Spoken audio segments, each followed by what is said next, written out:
right, loud and clear. Thank you, Lauren. See ya. Fox News is America's election headquarters, with voters in 5 states heading to the polls in 5 big primaries that could change up this race. Donald Trump looking to defeat rivals John Kasich and Marco Rubio in their home states. If he wins Ohio and Florida, the math points to a Trump nomination. Gianno Caldwell is a Republican strategist. Marjorie Clifton is a former consultant to President Obama's campaign. Welcome to both of you. Thank you, Marjorie. Do you see a sweep for Donald Trump? I think it's a distinct possibility. I mean, again, Florida and Ohio being winner-take-all states means that he's got up to 750 delegates that he could win tonight. And that would put him in sort of the unarguably lead. And the question then also becomes about a brokered convention, which a lot of people have been talking about. But if he shows up with those 1,237 delegates required to take the nomination, I think it will be an impossibility. Gianno, Donald Trump obviously thinks he's going to win Ohio and Florida.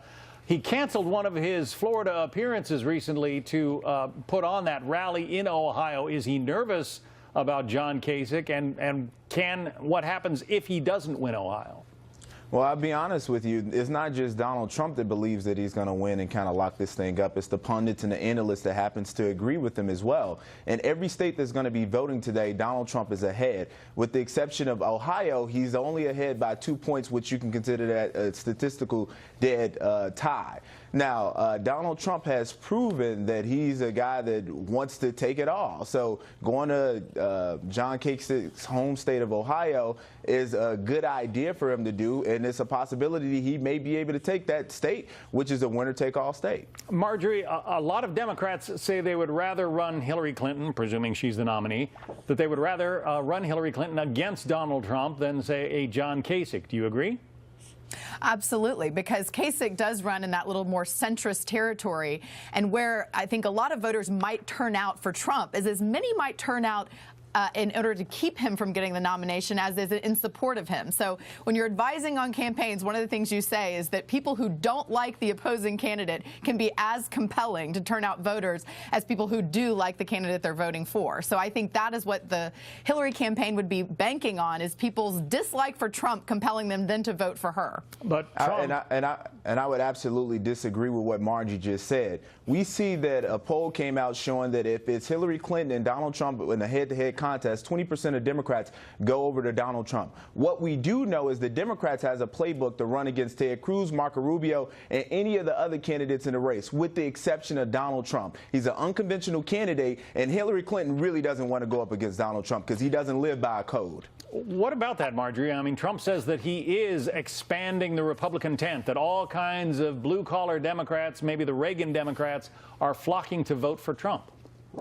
Well, this is where the economics issue comes to play, and I agree that you are seeing crossover from Democrats who are voting for Trump, but I would also say you're seeing a crossover from a lot of the independents, again, 70% of the country calling themselves independents, and some of the traditional Republicans, or I should say the institutional Republicans, who would then turn to support Hillary as sort of the safer candidate, because there is a concern that if Trump won the Republican nomination, that he would forever change the face of the Republican Party. And again, where you see institutional Republicans thinking that would be a bad thing and would rather Hillary take the nomination instead.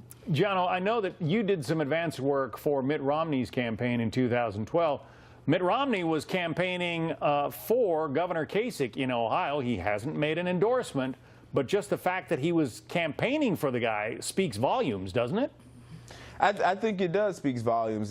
We see that Mitt Romney is really in this tent where he's going to support anybody but Trump. And I know that, as Margie said, there's a number of Republicans that kind of feel that way. But I disagree with her point on Republicans will support Hillary Clinton. Donald Trump may be an unconventional candidate, but they would rather support Donald Trump over somebody that could potentially be indicted. So I think that's kind of a non-issue, and it doesn't play the same way as those Democrats and independents supporting Donald Trump over Hillary Clinton, because people tend to like Donald Trump and his passion and the way he speaks on issues. It tends to have a play when it comes to Democrats and independents. Marjorie, many Republicans have been shocked at Trump's momentum, his durability, frankly, his ability to to bring people over to his side. In the early going, it was said that he didn't have a prayer of winning the Republican nomination. Now he's the guy that everybody's trying to stop. So if Hillary gets her wish, Marjorie, and lines up a contest against Donald Trump, I mean, is it a case of being careful what you wish for? Oh, I think Trump has definitely been a case of careful what we wish for, because you have to remember that the Republicans actually brokered a deal to have Trump run on a Republican ticket instead of breaking off and running as an independent, which was a fear before. Will this fragment our vote? And now they've got him full force. So I think, the question then becomes, if it is a Trump and Hillary runoff, who's going to turn out at the polls? Are people going to be compelled to turn out, Republicans and Democrats alike? Because we aren't seeing the same kind of energy and support that we did for Barack Obama in 2008 as we are seeing for Hillary. So I think, again, it shows a little bit of the tone deafness, by the way, also of traditional politicians, because all this is coming down to has been energy around the economy. When you look at every single poll out there, it's less about the issues, more about what people are feeling at home and in their pocketbooks and who they think can lead us to economic change in the country. All right. So, Gianno, is Donald Trump, I mean, is Donald Trump the guy that people are banking on?